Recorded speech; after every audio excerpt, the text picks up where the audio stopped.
នៅថ្ងៃពុធទី1ខែតុលាឆ្នាំ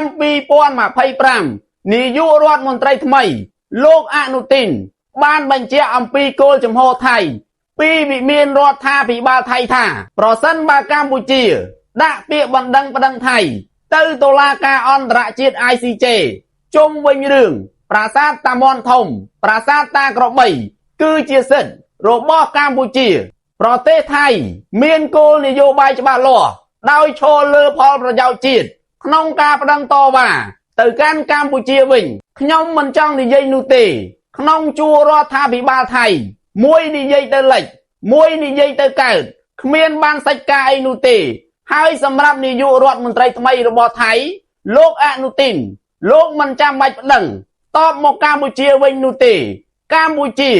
រងចាំតែភាគីថៃហ៊ានឡើងទៅតុលាការអន្តរជាតិ ICJ ជាមួយនឹងកម្ពុជាកុំនិយាយបានតែសម្ដីគ្មានបានការ